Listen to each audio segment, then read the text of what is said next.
18 முள்ளிவாய்க்காலில் இருந்து அவ்வளவு உரிமையினுடன் கூட இருந்தவர்கள் தான். முள்ளிவாய்க்காலில் நான் கேட்கல, எனக்கு 8 வயசு, நான் 3ஆம் ஆண்டு படித்தேன். நான்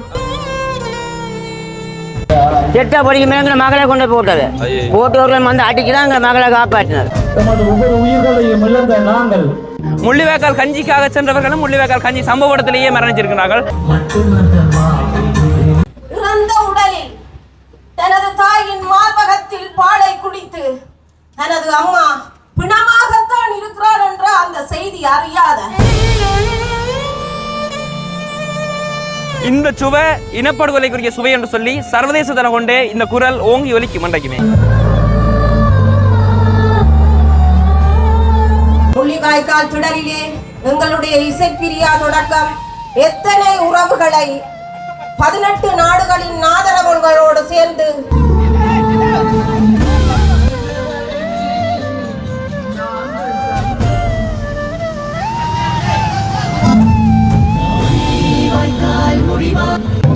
வந்தா மைண்டா வந்தா நாலு வந்தா இதெல்லாம் எங்களுக்கு ஒன்றுமே இல்லையே, ஒன்றுக்கும் இல்லை. எங்களுடைய ஒரு சாப்பாடோ இதோ ஒன்றும் இல்லை. அந்த கஞ்சி குடிக்க அப்படி இருந்தது எங்களுக்கு. முள்ளிவாய்க்கால் கஞ்சி என்று சொல்றதை விட இது எங்களோட உயிர் காத்த உணவு என்று சொல்லலாம். ஒரு குடும்பத்துக்கு ஒரு செம்பு மாதிரி தான் நாங்கள் குடிச்சாங்க. அந்த வேகாத வெயில்ல, அந்த வெயில்ல நிக்கல சத்தம் கசிஞ்சு வந்த ஈரத்துல கால் வச்சு தான் நிழலுக்கு நாங்கள் ஒதுங்கி இந்த முள்ளிவாய்க்கால் கஞ்சியை நாங்கள் சுவைச்சு கொண்டு இருந்தாங்க. செல்லடிச்சு காயத்தில் ஆஸ்பத்திரிக்கு போனவர்களுக்கு ஆஸ்பத்திரிக்கு மேலேயே உங்களுக்கு தெரியும் குண்டு விழுந்து ஆஸ்பத்திரி தரமட்டமானது இருக்குது.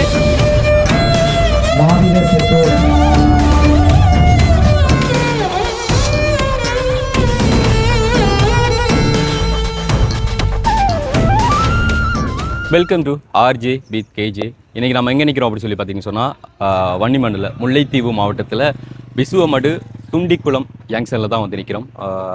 குறிப்பாக வந்து சொல்லப்போனால் நாங்கள் வருஷம் இந்த இடத்துக்கு வரது வழக்கம். என்ன சொன்னால் மே 18 நினைவேந்தல் நிகழ்வுகளை எங்களுடைய யூடியூப் சேனலில் வருஷம் நீங்கள் பார்த்து கொண்டிருப்பீங்க. கடந்த 17 வருடத்துக்கு முன்பதாக, அதாவது 2009 இலங்கையில் நடந்த உள்நாட்டு போர் வந்து உங்களுக்கு தெரியும். ஸோ அந்த உள்நாட்டு போரில் வந்து முள்ளிவாய்க்கால் பகுதியில் பல அவல நிலைகளை வந்து கடந்து இன்றைக்கி சாதாரண வாழ்க்கைக்கு திரும்பி இருக்கும் மக்கள் இந்த 17 வருடங்கள் கடந்ததுக்கு பின்பதாக வந்து இதை மறக்காமல் வருடா வருடம் தங்களுடைய உயிர் காத்த முள்ளிவாய்க்கால் கஞ்சை வந்து அடுத்த சந்ததிக்கும் வந்து நினைவு கூறணும் அப்படிங்கிறதுக்காக வேண்டியும், கூட இருந்து கஞ்சிக்காக சென்று மரணித்தவர்களை வந்து நினைவு கூறணும் அப்படிங்கிறதுக்காக வேண்டியும் இந்த கஞ்சை வந்து ஞாபகார்த்தமாக வந்து பண்ணுவாங்க. ஸோ அதுலேயும் வந்து குறிப்பாக நாங்கள் ஏன் இந்த சுண்டிக்குள சந்திக்கு வந்து வரோம் அப்படின்னு சொல்லி பார்த்தீங்கன்னு சொன்னால், நிறைய மக்கள் திரளாக வந்து ஒன்று சேர்ந்து இந்த ஒரு ஞாபகார்த்தமாக வந்து இதை பண்ணுவாங்க. ஸோ ஆகையினால தான் நாங்கள் இங்கே வந்திருக்கிறோம். எதற்காக இந்த ஒரு முள்ளிவாய்க்கால் கஞ்சை வந்து பருகிறாங்க அப்படிங்கிறது வந்து நிறைய பேருக்கு வெளியில் தெரியாது. முள்ளிவாய்க்கால் கஞ்சி அப்படி சொல்லி வீடியோஸ்லாம் பார்த்துருப்பீங்க. ஆனால் உன்னிப்பாக வந்து உள்ளே போய் யாரும் பார்க்குறது கிடையாது. குறிப்பாக சொல்லப்போனால் இலங்கையில் இருந்த தமிழர்கள் நிறைய பேர் வந்து அறிஞ்சிருப்பீங்க. பட் இந்த உலகத்தில் வெளிநாடுகளில் இருக்கக்கூடிய சொல்லப்போனால் வந்து தமிழ்நாட்டில் இருக்கக்கூடிய எங்களுடைய சகோதரர்கள் நிறைய பேருக்கெல்லாம் வந்து வரலாறு எதுவுமே தெரியறது கிடையாது. ஸோ இந்த ஒரு வீடியோவில் வரலாறுகள் தெரியக்கூடிய மாதிரி 8 வயசில் கூட முள்ளிவாய்க்கால் பகுதியில் இருந்து இன்னைக்கு வளர்ந்து வந்த ஒரு பையன் கூட சொல்லக்கூடிய உருக்கமான செய்திகள் எல்லாத்தையுமே வந்து உள்ளடக்கி ஒரு காணொலியாக வந்து நாங்கள் உங்களுக்கு இதை பதிவிட போகிறோம். ஸோ இந்த ஒரு காணொலியை வந்து வெறுமனே என்டர்டெயின்மெண்ட்டுக்காக பார்க்குறது கிடையாது. இது வந்து வழி சுமர்ந்து சுவடுகள் தாண்டி தங்களுடைய எப்படி சொல்கிற ஒவ்வொரு இன்னல்களையும் தாண்டி வந்து ஒரு வாழ்க்கை வரலாறுகள் வந்து நாங்கள் உங்களுக்கு நாங்கள் ஒரு காணொலியாக வந்து நாங்கள் இதை காண்பிக்கிறோம். ஸோ வீடியோ வந்து ஸ்கிப் பண்ணிட்டு போகாமல் வரலாறு அறிஞ்சு கொள்ளணும் அப்படின்னு சொன்னால் வீடியோ கண்டினியூ பாருங்க. வீடியோக்குள்ள போகிறோம். ஓகே, பார்த்தீங்கன்னு சொன்னால் விசுவமடு சுண்டிக்குள யங்ஷன். ஸோ இந்த சந்தியில் தான் வந்து நாங்கள் வருஷம் பார்த்து வந்து இதில் கலந்து கொள்வது. ஸோ இந்த வருஷமும் அதே இடத்துக்கு வந்து நாங்கள் வந்திருக்கிறோம். இந்த இடத்துல தான் கொஞ்சம் அதிகமாக வந்து மக்கள் சேர்ந்து இதை வந்து அனுஷ்டிப்பாங்க. அதாவது இந்த இறந்த நாட்களில் வந்து அஞ்சல் செலுத்தி இதை வந்து பண்ணுவாங்க.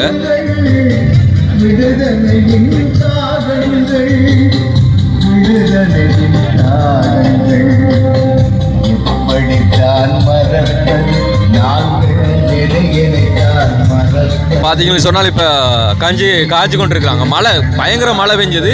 ஆனால் கொட்டும் மழையில் கூட வந்து காய்ச்சி கொண்டிருக்கிறாங்க. இப்போ காய்ச்சி முடிஞ்சுது என்ன?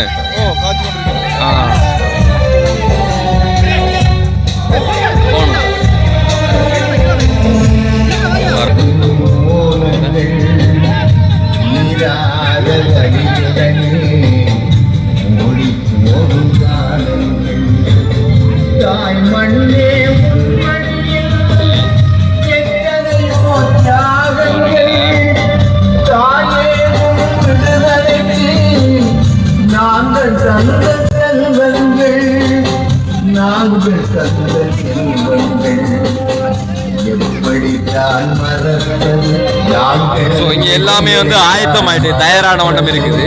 பார்த்தீங்கன்னா சார், ஒரு பக்கம் வந்து அந்த பக்கம் வந்து கஞ்சி காய்ச்சி உடனே வந்து அந்த காஞ்சியை வந்து இந்த பெரிய பாத்திரத்துக்குள்ள வந்து மாற்றி கொண்டிருக்கிறாங்க. ஒரு பாத்திரத்துக்குள்ள இருந்து அடுத்த பாத்திரத்துக்கு மாத்துறாங்க. நிகழ்வுகள் இங்கே நடைபெற இருக்கின்றது.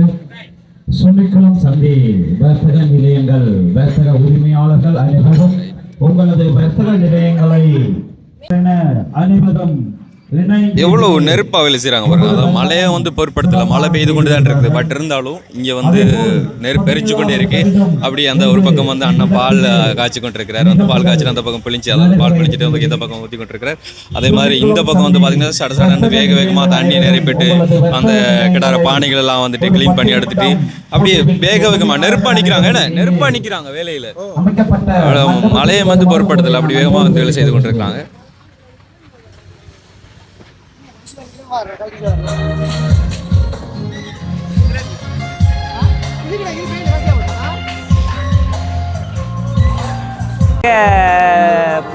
அரிசியோட சேர்த்து பாலும் பயிரும் போடுறோம். என்னங்க முள்ளி வேக்காலுக்கேங்க உப்பு இல்லை, அதை விட பால் இல்லை, வெறும் தண்ணியும் சும்மா தண்ணியோட அரிசியை போட்டு காய்ச்சினா மற்ற இலவுல முஸ்ல இலையல் போட்டு தான் காய்ச்சினாங்க, காய்ச்சி தான் குடிச்சினாங்க. ஓ அது எங்களுக்கு அப்போ அந்த நேரம் அது குடிக்கும்போது எங்களுக்கு ஒரு அமுதமாய் தான் இருந்தது. என்ன பிரச்சனைனா ஒன்றுக்கும் இல்லை, எங்கள்கிட்ட ஒரு சாப்பாடோ இதோ ஒன்றும் இல்லை. அந்த கஞ்சி குடிக்க அப்படி இருந்தது. எங்களுக்கு குடித்த கஞ்சி எங்களுக்கு அமுதமாய் தான் இருந்தது. எங்களுக்கு உயிர் காத்தா அது இருந்தாங்க கஞ்சி தான். ஓ இலவுல போட்டு தான் காய்ச்சி குடிச்சினாங்க. பால் இல்லை, உப்பு இல்லை, ஒன்றுமில்லாம் வெறும் தண்ணியும் குழையும். இல்லை இல்லை ஒரு இதுவும் இல்லை. கொடுத்து விட மிச்சது. முள்ளிவேக்காலில் நான் நிற்கல, எனக்கு 8 வயசு. நான் 3ஆம் ஆண்டு படித்தேன். நான் முள்ளிவேக்கால் கஞ்சின்ற சுவை நிறைய பேருக்கு தெரியாது. எங்களோட இனப்படுகொலை எதுவோ அதுதான் இந்த முள்ளிவேக்காலில் சுவையாக இருந்தது. இன்றைக்கு வரைக்கும் அந்த சுவையை அரசாங்கம் சுவைத்து கொண்டு தான் இருக்குது. என்னென்னு சொன்னால் இவ்வளவு காலத்துக்கு பிறகும் எங்களோட தமிழ் மக்களுக்குரிய நீதி இன்னும் கிடைக்காத இடத்துல அந்த சுவையை இன்றைக்கு வரைக்கும் சுவைச்சு கொண்டு தான் இருக்குது. முள்ளிவேக்கால் கஞ்சி என்று சொல்றதை விட இது எங்களோட உயிர் காத்த உணவு என்று சொல்லலாம். வெறும் தண்ணியும் சோறும் இருந்து கொண்டு ஒரு குடும்பத்துக்கு ஒரு செம்பு மாதிரி தான் நாங்கள் குடிச்சாங்க. அந்த வேகாத வெயில்ல நிக்கல சத்தம் கசிஞ்சு வந்த ஈரத்துல கால் வச்சு தான் நிழலுக்கு நாங்கள் ஒதுங்கி இந்த முள்ளிவேக்கால் கஞ்சியை நாங்கள் சுவைச்சு கொண்டு வந்தாங்க. இந்த முள்ளிவேக்கால் கஞ்சிக்கு போய் எங்களோட உயிரை நீத்தாக்களே நிறைய பேர் இருக்கணும். பாதுகாப்பு வலயம் என்று சொல்லி எங்களோட தமிழர்களை ஓரிடத்துல குவிச்சு ஒரு சிங்கள ராணுவம் செஞ்ச ஒரு இனப்படுகொலையை இந்த வாரம் பூராவுமே நாங்கள் முள்ளிவேக்கால் கஞ்சியை கொடுத்து தான் நினைவேந்தி கொண்டு இருக்கிறோம். இதுதான் இந்த முள்ளிவேக்கால் கஞ்சி. அந்த 8 வயசுல நடந்ததே மறக்க முடியாம இருக்கு.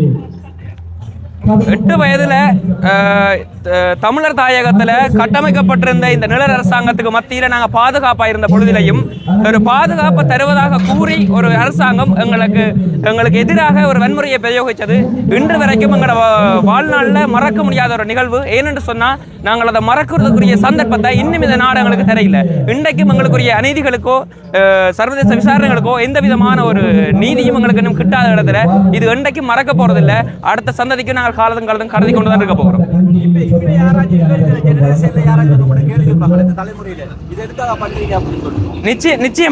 நிச்சயமாக அடுத்த தலைமுறை இன்னொரு முறையும் கேள்வி கேட்பதற்காகவே எங்களுடைய வரலாற்றை நாங்கள் அடுத்த சந்ததிக்கு கடத்தி கொண்டு தான் இருக்கிறோம். அடுத்த சந்ததியும் இதே முள்ளிவேக்கால் கஞ்சியை குடிச்சு இந்த சுவை இனப்படுகொலைக்குரிய சுவை என்று சொல்லி சர்வதேச தர கொண்டே இந்த குரல் ஓங்கி ஒலிக்கும். இன்றைக்குமே கண்டிப்பா உங்க கூட இருந்த யாராச்சும் அன்னைக்கு மரணிச்சாங்களா? நிச்சயமாக என்னுடன் கூட இருந்தேன்னு சொன்னாலே முள்ளிவேக்காலில் இருந்த அவ்வளவு பெருமை என்னுடன் கூட இருந்தவர்கள் தான். செல்லடிச்சு காயத்தில் ஆஸ்பத்திரிக்கு போனவர்களுக்கு ஆஸ்பத்திரிக்கு மேலேயே உங்களுக்கு தெரியும் குண்டு விழுந்து ஆஸ்பத்திரி தரமட்டமானதும் இருக்குது. முள்ளிவேக்கால் கஞ்சிக்காக சென்றவர்களும் முள்ளிவேக்கால் கஞ்சி சம்பவத்திலேயே மரணிச்சிருக்கிறார்கள். அதே போல ஸ்ரீலங்கா அரசினுடைய பாதுகாப்பு வலயம் என்று சொல்லப்படுகின்ற சேஃப்டி சோனுகளில் திட்டமிட்ட முறையில் தமிழ் மக்களை ஒன்றிணைச்சு அந்த இடத்திலேயே குண்டு வீழ்த்தி லட்சக்கணக்கான மக்கள் இன்றைக்கு வரைக்குமே இறந்தபடி தான் இருக்கிறோம். நாங்கள் இந்த மழையை கூட பொருட்படுத்தாம நீங்க பண்றீங்கல்ல, வருஷம் இதை பண்றதுனால உங்களுக்கு எப்படி இருக்கு? கட்டாயமாக மழையை கூட பொருட்படுத்தாம நீங்க கேட்கறதால தான் சொல்றேன். இந்த மலையில வந்திருக்கிற சுரி முள்ளிவேக்கால் நந்தி கடலை தாண்டி இராணுவத்தின் வரியரை தாண்டேக்கல்ல சறுக்கி விழுந்த அந்த சுரி தான் இந்த சுரி. என்றைக்குமே இந்த வடக்கங்களுக்கு மறக்காது.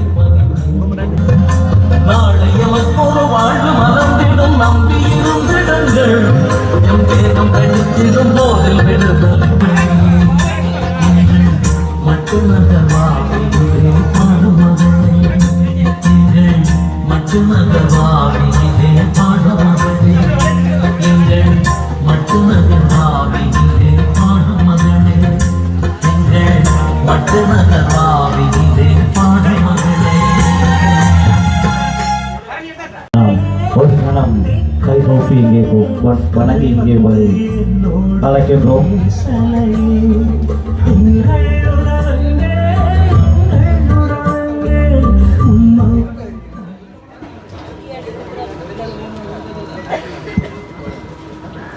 உறவுகளே, அனைவரும் மண்டபத்திற்கு வருகை தந்தவர்கள் இருக்கின்றார்கள். நிகழ்வுகள் இங்கே ஆரம்பமாக இருக்கின்றது. கணவனையும் உறவுகளையும் இழந்த நாதன் குடியிருப்பைச் சேர்ந்த பாலசுப்ரமணியம் ராஜேஸ்வரி அம்மா அவர்களை பொதுச்சுடர் ஏற்றி வைக்குமாறு உங்களை அன்போடு அழைக்கின்றோம்.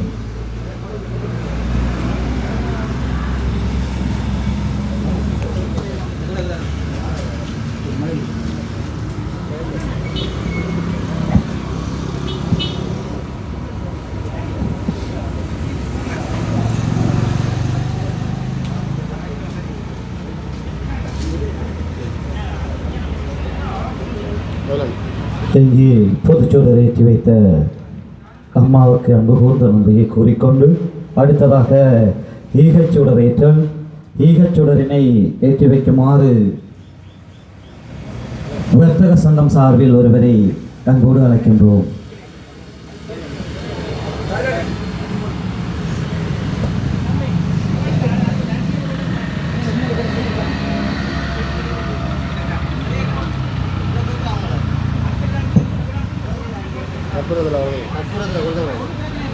அடுத்ததாக முச்சக்கர வண்டி சுண்டிக்குளம் சந்தி முச்சக்கர வண்டி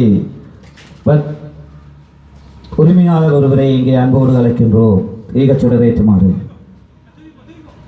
வைக்குமாறு உங்களை அன்போடு அழைக்கின்றோம்.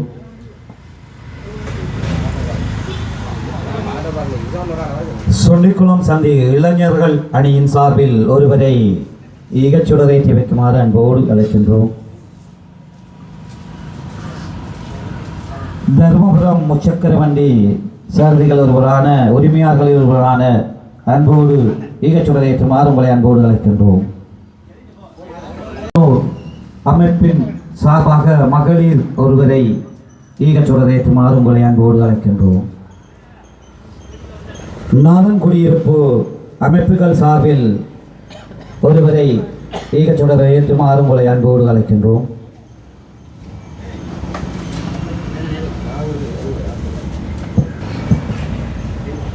இங்கே ஒவ்வொரு வருடமும் மாவீரர் பெற்றோர் கௌரவிப்பு விழா தொடக்கம் ஒவ்வொரு நினைவு கூறலையும் இங்கே நடாத்தி வரும் அமைப்பின் சார்பில் ஒருவரை ஈகச்சுடர் ஏற்றி வைக்குமாறு உங்களை நாம் அன்போடு அழைக்கின்றோம்.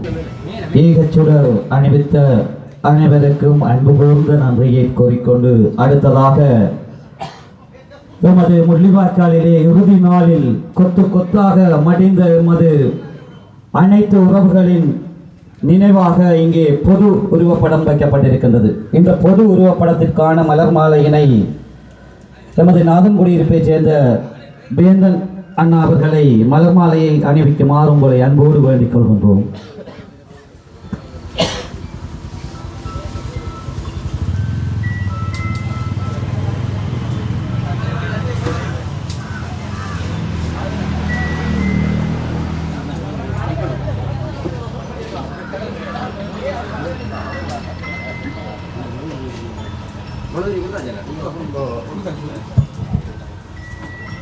இங்கே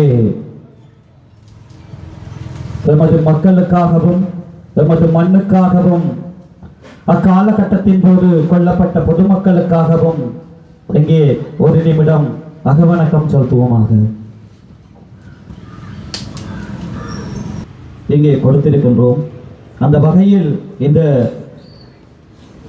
ஒரு சிறிய உரையாற்றுமாறு எமது முன்னாள் போராளியான ஸ்ரீராக்கா அவர்களை அன்போடு அழைக்கின்றேன்.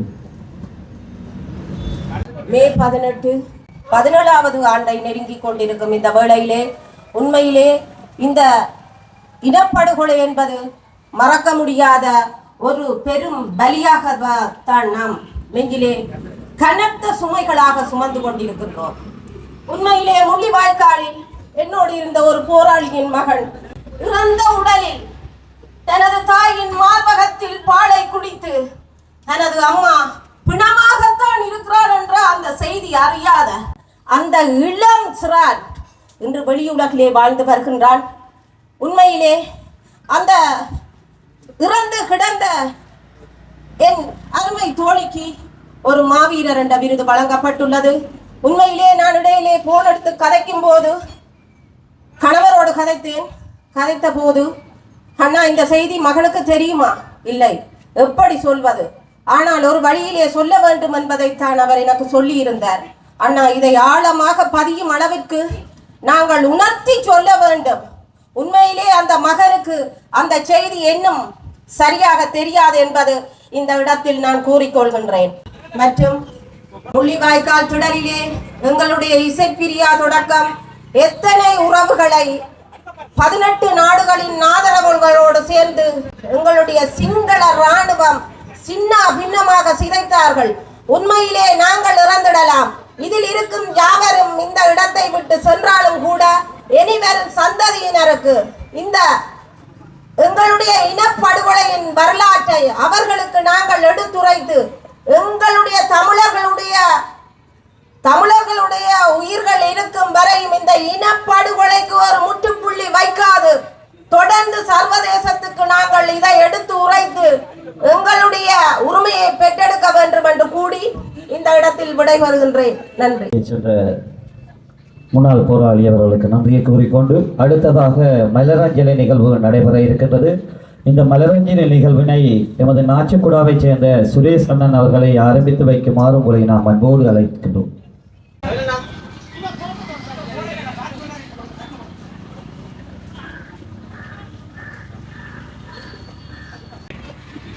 அன்பான தமிழ் பேசும் உறவுகளே, ஒரு நாம் சிந்தித்து பாருங்கள். இன்றைய நாள் எமது காதுகளில் எப்படி சத்தம் கேட்டதென்று என்று அமைதியாக இருக்கின்றோம். ஆனால் வெடியோசைகள் அங்கே ஒரு கணம் முழங்க எமது குற்றுயிர்களாக எமது தமிழ் இனம் சிதைந்த வண்ணம் இருந்தது. அந்த சிதைந்த நேரங்களில் இங்கே அழுகுரல்களோடு இங்கே துடித்த நேரம் ஒவ்வொருவரும் அங்கே ஒவ்வொரு இடங்களில் உப்பு போடாமலும் சும்மா 2-3 அரிசியை போட்டும் இங்கே கஞ்சிகளை வழங்கி இங்கே நிற்கும் ஒவ்வொரு தமிழ் பேசும் உறவுகளும் இங்கே உயிருடன் வாழ்கின்றீர்கள் என்று. நீங்கள் உயிருடன் வாழ்கின்றீர்களுக்கு அர்த்தம் என்பது என்னவென்றால், இங்கே நமது வீர மறவர்கள், உங்களது பிள்ளைகள், உங்களது குழந்தைகள் உங்களுக்காக களமாடி அங்கே விழுப்புண் அடைந்து தாம் குப்பி கடைத்து தாம் தப்ப முடியாது என்ற நிலையில் அங்கே தன் உயிர்களை தியாகம் செய்தார்கள் என்று நீங்கள் இவ்வளவு அழகாக இங்கே வீதியோரம் தெரிகிறீர்கள் என்றால், எமது முன்னால் எமக்காக போராடிய அந்த போராளிகள், அந்த மாவீரர் செல்வங்கள், ஒவ்வொரு முள்ளிவாய்க்கால் நினைவுகள் வந்தாலும் மே 1ஆம் தேதி தொடங்கினால் மே 18 வரை எங்களுக்கு இங்கே நினைவுகள் வந்துவிடும். ஒவ்வொரு கணமும் எவ்வளவு துடிப்புகள் இருந்ததென்று. பச்சிலம் குழந்தைகள் இங்கே தனது அங்கங்களை இழந்து வாழ்ந்து வண்ணம் இருக்கின்றார்கள். சிங்கள இனவரி பிடித்தவர்கள் 18 நாடுகளை கொன்று எமதை அழிப்பதற்காக முயற்சி செய்தார்கள். ஆனால் அதிலும் எஞ்சி இங்கே மீண்டும் புத்திர்களாக நாங்கள் வந்து இங்கே அவர்களை, இந்த நினைவானது இது நிகழ்வல்ல, இங்கே நினைவு கூறும் ஒரு கதை. இந்த கதையை நாம் அடுத்த சந்தையிடம் செலுத்தி செல்ல வேண்டும் என்றால் ஒவ்வொருவரும் இங்கே நீங்கள் உங்களது முழு மனதுடன் இங்கே வருகை தர வேண்டும்.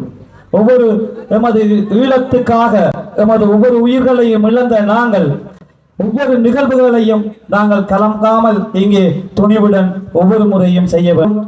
முச்சக்கர வண்டி உரிமையாளர்களும் இங்கே ஒவ்வொரு இடத்தில் இருக்கும் புனித உறவுகள் இங்கே தாங்கள் இங்கே வருகை தந்து இந்த நினைவு கூறல் நிகழ்வுகளை நடாத்துவார்கள். அப்பொழுது இங்கே பல அச்சுறுத்தல்கள் வரும். அந்த அச்சுறுத்தலுக்கும் பயமில்லாமல் இந்த கட்டாயம் இந்த நிகழ்வை நாம் செய்ய வேண்டும் என்பதில் துணிந்திருப்பார்கள். தாங்கள் சிறை செல்லவும் இங்கே யோசிக்கவில்லை. தாங்கள் அடுத்த சந்ததிக்கு இதை காட்ட வேண்டும் என்பதுதான் அவர்களின் இலக்கு. உங்களது மாமன்மார், உங்களது அப்பாமார், உங்களது தாத்தாமார், உங்களது ஒவ்வொருவரும் எப்படி இருந்தார்கள் என்று எப்படி அவர்களை நினைவாக இங்கே நாம் வணங்குகிறோம் என்று அந்த சிறுவர்களுக்கு தெரிய வேண்டும் என்பதற்காக அன்பான உறவுகளே,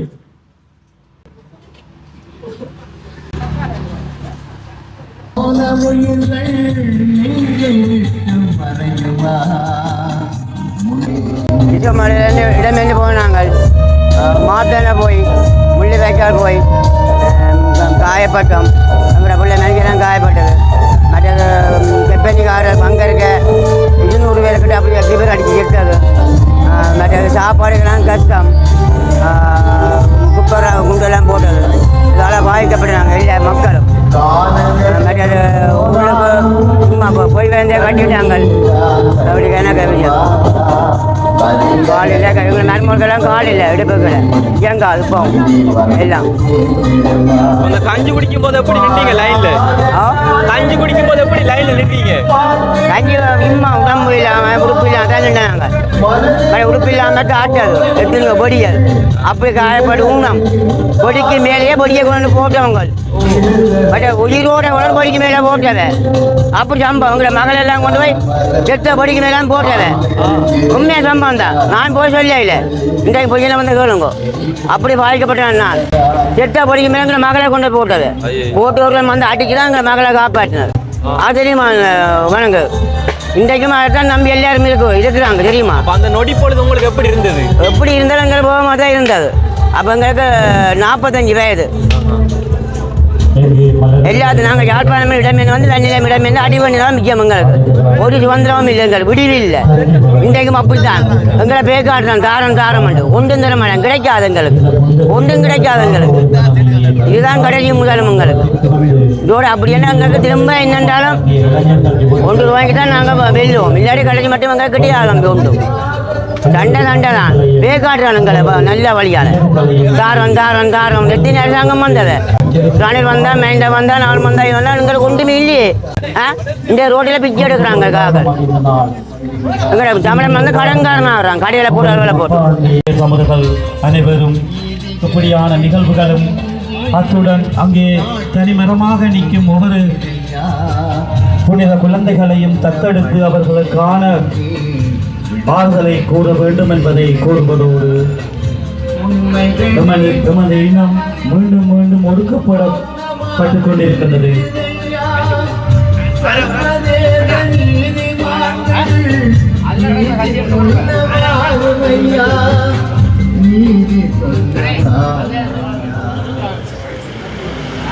இங்கே மலரஞ்சலி நிகழ்வு நிறைய பெறும் தருணம் வருகின்றது.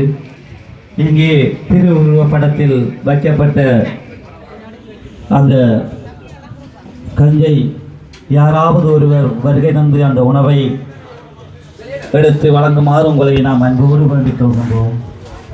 உயிர் காத்த அந்த உணவு எப்படி இருப்பதென்று இன்று யாருக்கும் தெரிவதில்லை.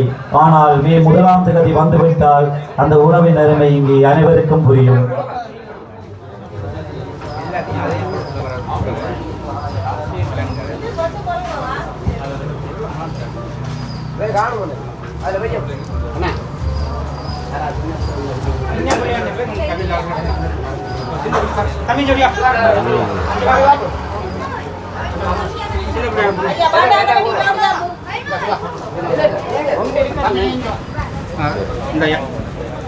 ஊருக்கு